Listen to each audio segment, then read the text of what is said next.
विकासवाद की भावना से काम करता है।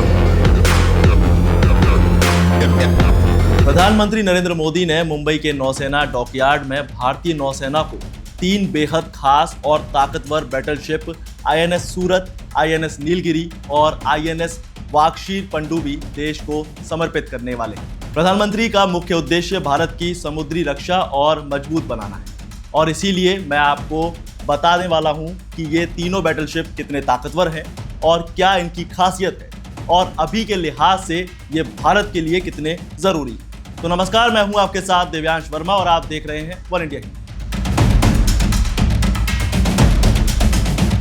देखिए, आईएनएस सूरत, आईएनएस नीलगिरी और आईएनएस वाकशीर सबमरीन भारतीय नौसेना में शामिल होते ही कई हद तक युद्ध क्षमता को बढ़ाने में मदद करेंगी।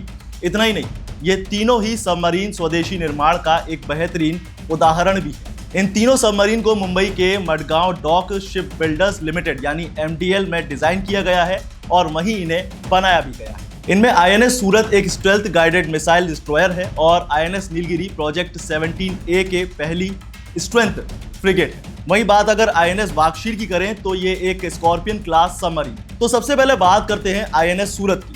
7 नवंबर 2019 को इस सबमरीन को बनाना शुरू किया गया था और 17 मई 2022 को इसे लॉन्च किया गया। बता दें कि इंडियन नेवी के प्रोजेक्ट 15B को ध्यान में रखते हुए इसे डिजाइन किया गया है और खास बात यह है कि ये चौथा और आखिरी स्टेल्थ गाइडेड मिसाइल डिस्ट्रॉयर है और इसीलिए इसे काफी ज्यादा एडवांस तकनीकों से लैस रखा गया है, जिससे ये दुश्मन के खिलाफ सटीक अटैक करने की कैपेसिटी रखती है। ये भारतीय नौसेना की अब तक की सबसे तेजी से बनने वाला स्वदेशी डिस्ट्रॉयर है, तो इस लिहाज से इसकी स्पेशलिटी और तकनीकी क्षमता के बारे में बात कर लेते हैं। देखिए, बैटलशिप 7400 टन के डिस्प्लेसमेंट के साथ आता है, तकरीबन 164 मीटर लंबा है। साथ ही इसे स्टेल्थ फीचर और एडवांस रडार सिस्टम से लैस रखा गया है ताकि दुश्मन जल्दी इसे ट्रैक ना कर सके। इतना ही नहीं, यह battleship surface to surface, surface to air मिसाइलों और टॉर्पेडो और दूसरे खतरनाक हथियारों से लैस है। बात अगर इसकी तकनीक कैपेसिटी की करें तो इसमें कंबाइंड गैस एंड गैस यानी COGAG प्रोपल्शन सिस्टम लगाया गया है जो 4 गैस टर्बाइनों से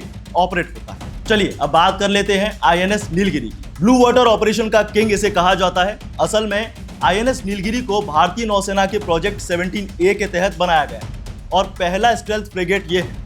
इसमें भी काफी एडवांस तकनीक का इस्तेमाल किया गया है और समुद्री सुरक्षा के क्षेत्र में यह काफी इंपॉर्टेंट रोल निभा सकता है। आईएनएस नीलगिरी को 28 दिसंबर 2017 को बनाना शुरू किया गया था और 28 सितंबर 2019 को इसे लॉन्च किया गया।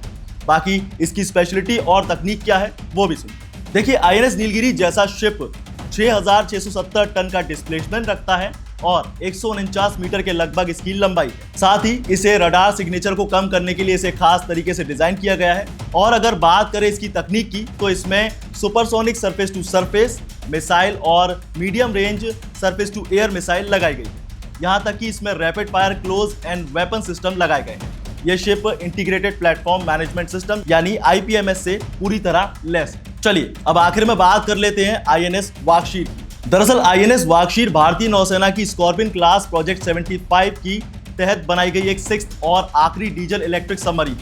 ये काफी ज्यादा एडवांस है और सीक्रेट ऑपरेशंस के लिए इसे खास तौर से बनाया गया है ताकि ये उसे बड़ी आसानी से अंजाम दे सके। बता दें कि इस वेपन को मॉड्यूलर कंस्ट्रक्शन टेक्निक के तहत बनाया गया है ताकि ये सबमरीन खास तौर पर भारत के समुद्री हितों की रक्षा के लिए तैयार हो सके। वहीं अगर इसकी भी स्पेशलिटी की बात की जाए तो ये भी सीक्रेट ऑपरेशन के लिए काम करती है। 67 मीटर लंबी और 1550 टन वजनी वाकशीर वाकई काफी ज्यादा एडवांस है क्योंकि यह पानी के नीचे भी मार करने में काफी ज्यादा तेज है।